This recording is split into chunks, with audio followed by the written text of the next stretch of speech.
What a nice color. Nice guy. سلام، با شما ریچارد بورنی. شما در بخش مستقیم در برنامه ایسا چتلاین قرار دارید. شما خودتان را چی تعریف میکنید؟ من خودم رو نازش میکنم. از شما پرسید. من هم ناز هستم. رحمت، شما یگان سوال دارید؟ بله، من یک چند سوال دارم. مرحمت، گوش میکنم. سوال اول، عیسی خداست یا اینکه فرزند خدا؟ عیسی فرزند خداست. شما گفتنید که خدا نیست. نه، او خدا نیست. نه. نباشد روح القدس خداست؟ بله، روح القدس خداست. این ترکیب باشد خدا دو تاست. نه، تنها یک خدا است. خدا یک و یگانه است. این هم باشد روح القدس است. پدرم خدا نیست همین طور؟ بله، پدر خدا نیست. پدرم خدا نیست و فرزندم خدا نیست. بله. روح القدس خداست.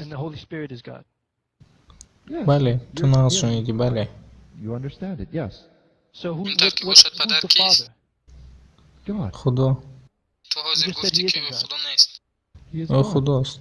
نه، تو حاضر گفتی که او خدا نیست و فرزندم خدا نیست. خدا تنها روح القدس است. نه، من اینطور نگفتم. خدا، بله، او خدا است. ریچارد، مرا گوش کن. اگر تو خواهی من فرزند یگان علمای انجیل میشم و تو با من شوخی کردن نمیتوانی. چیزی که تو میگویی یگان معنی ندارد. خب، این فکر تو است. این معنیش خیلی کلان است.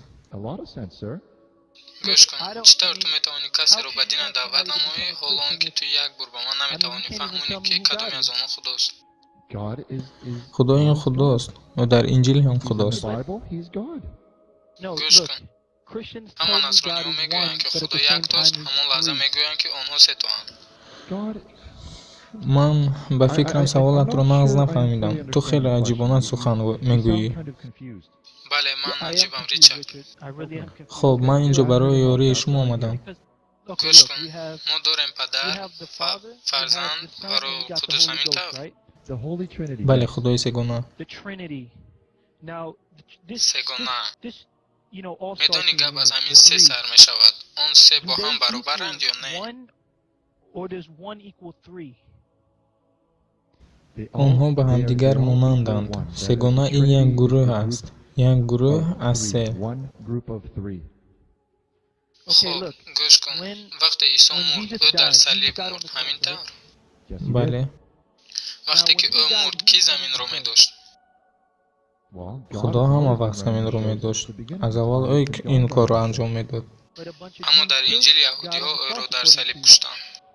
بعضی یهودی ها، من می دونم. خب، معلوم می شود که یک چند یهودی ها از خدای تو بزرگ هستند.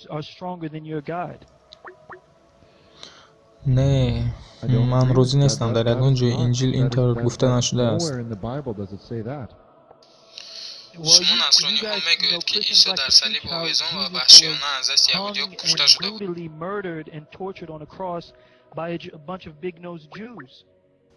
او برای گناهان تو مرد. برای گناهان من مرد؟ بله، همینطور. یهودیایی که او را کشتند از برای گناهان آنها هم مرد؟ بله.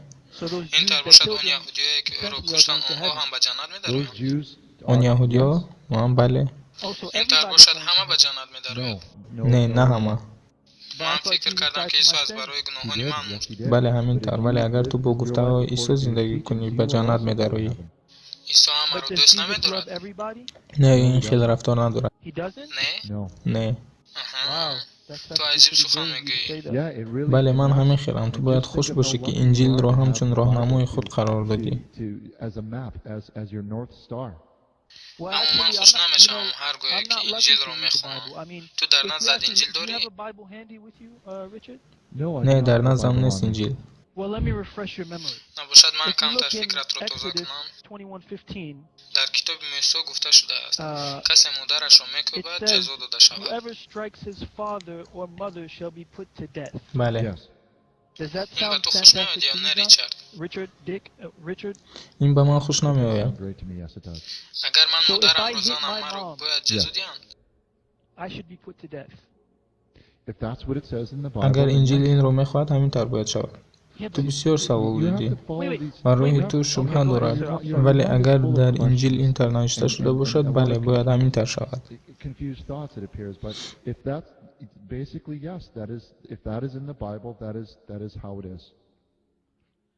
خب بیا از انجیل سخن میرانیم. بسیار خوب، من بسیار خوش میشم اگر از انجیل سخن گوییم. نباشد من میگویم که عیسی انجیل را ننوشته است. بله او ننوشته است انجیل را. کی انجیل را نوشت؟ صحابگانش نوشتند. خطا میکنی. انجیل را پاولوس، لوکاس، پتروس و یک تای دیگرش در یادم نیست نامش چی بود؟ این خطا است. نباشد کیستند پاولوس، لوکاس، پتروس و یک تای دیگرش؟ و فکرم تو یک گروه رو در نظر داری، مولوس ای مریم. نه من یخنس، پتروس، میخائیل و یک تای دیگر چهارمش هیچ در یادم نمیآید. جان لیو، ریچارد، من شوخی ندارم اینجا. مدور میخائیل، پتروس، بگو آخر چهارمش رو اگر میدونی. من روزی نیستم با سخنانات. گوش کن التماس. مدور میخانس، لوکاس، پتروس و متفی. این چهار کس نوشتن انجیل رو. بله آنها نوشتن. آنها کیا بودن؟ آنها برادران عیسی بودند. نه آنها برادرانش نبودن. آنها بار هم عیسی رو ندیدن. آنها همراه با عیسی میگشتند. خطا میکنی. آنها چند عصر بعد از عیسی پیدا شدند. نه در انجیل این خیلی گپ نیست. از انجیل گیریم این یک گپ دیگر است. هر وقتی که من فکر میکنم در حیرت میمانم. خیلی خوب. نباشد تو میگویی که عیسی خداست همینطور؟ بله او خداست. چخیل عیسی در انجیل میگوید که وقتی که عیسی را نکفر میگویند عیسی در جواب گفت مرا نکفر نگوید، غیر خدا کسی نکفر نیست. بله این راست است. او فرق بین عیسی و خدا را نقص فهمانده داد. همینطور یا نه؟ یعنی او انسان است نه اینکه خدا. بله تو حق هستی، او فهمانده داد ولی به فکرم علاقه قطع گردید.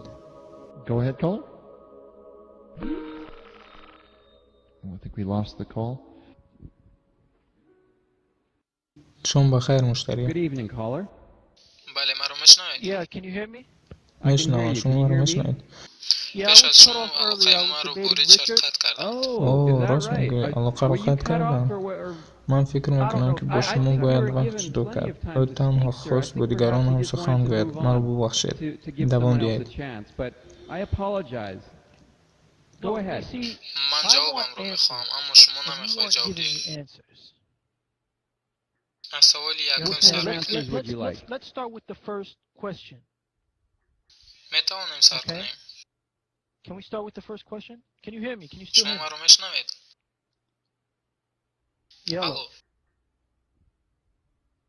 الو. باز علاقه قطع گردید. ما باز یک بار تکرار میکنیم. Although I do think we've managed to, on our end, I think our mic is sounding much better tonight. But we're having a bit of difficulty with our incoming calls. Let's try this again. سلام، با شما ریچارد بورنی. شما در بخش مستقیم در برنامه این چاتلن قرار داره. شما خودتون رو چی تعریف میکنید؟ بسیار ناس. شما چی سوال دارید مشتری؟ بله شما درباره مسلمان ها چی فکر دارید؟ من چی فکر دارم؟ بله من درباره شما نقض نمیدانم. بسیاری شما خطاکارند و بسیاریتان آدمان خوب هستند.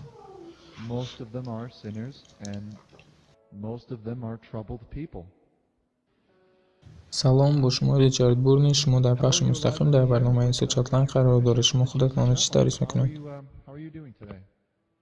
بله ریچارد من خوبم. ممکن است که علاقه خود از خود قطع گردد. بله ما بحث داشتیم. عذر میخواهم. تو یکان سوال دیگر داری؟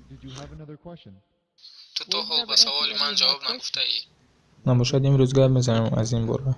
بیا سوال ها رو پی از پی میپرسم. بله ما حرکت میکنیم که به هر یک سوال وقت جدا کرده جواب دهیم. سوال اول عیسی در کتاب مرکوس 12:29 میگوید گوش کن In اسرائیل Mark خدای 12:29 ما here, O خدای یکتاست Israel, the این رو Lord our God میفهموندی is one Lord. Please explain that verse one. من I, من I, I, من یک بار معنایش را please فهمون. explain it. عیسی Jesus is میگوید saying the خدای Lord, ما our یکتاست این God is میگوید one خدای Lord. ما He's saying این our حتی God. به That means کودکان هم فهماست Israel, the children. بعد I do. اینجا The نقطه point I'm میمونه trying to ریچارد make, دیگه Richard. سوال رو میبینیم تو که سوال Well, اول رو let's فهمونی bring a couple more verses so I can make my point. بله من همین فکر را I دارم. think that would help. در Uh, کتاب in یخنس John 20:17 عیسی 20:17, Jesus says, میگوید I ascend to من my به نزد God and خدای your خودم God. و خدای شما That was میروم در John یخنس 20:16. 20:16 نه اینکه 20:17. Okay, 16, fantastic. He's خب saying, I بگذارم این ascend تر to باشد my God میگوید and من your به God. نزد This خدای tells us خودم و that خدای we شما and میروم Jesus have a common به God. ما فهمون که ما و Yeah. عیسی یک خدا رو داریم In بله John در یخنس 8:28, 8 Jesus 28 said, I do میگوید من nothing از of خودم myself. هیچ کار کرده Can't God do نمیتوانم مگر anything he خدا wants? نمیتواند چیزی که میخواد آن را انجام God دهد God can do خدا anything he wants. میتواند انجام دهد چیزی که Well, میخواهد. how come Jesus الکی in فهموند your عیسی own فرق بین Bible خود و خدا را differentiates between فهمونده تو himself در and انجیل God?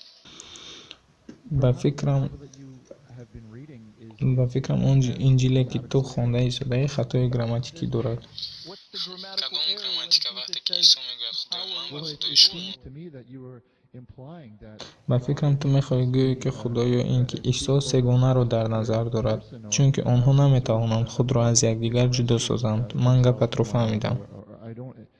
If I fully understand what you're trying to say.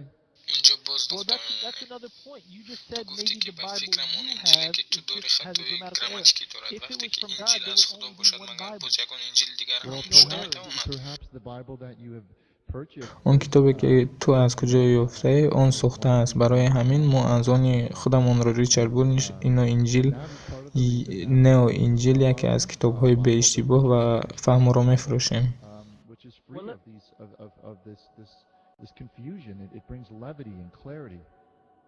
Well, Richard, there ریچارد is اینجا a یک کتابی نو the است newest book in نوتر town. از انجیل Okay, it's newer than the Bible. قرآن کریم It's called این the Holy کتاب Quran. یکی از کتاب های You آخرین understand? از جانب خدا This book در این is the یگان last خطای revelation from نیست God. وقتی که این رو Okay, میخونی تو has no میفهمی mistake. که عیسی در حقیقت If کی you بود read it, you will know او who پیامبر Jesus really خدا was. بود او خدا یا Okay, well, If, فرزند thank which you. is خدا یا a prophet اینکه of God. He سیوم wasn't نفر God, nor از the Son سگانه of God, نبود nor the این third of همه three, the معنایی one. No, ندارد it all makes او sense. تنها One پیامبر از God, جانب خدا بود prophet.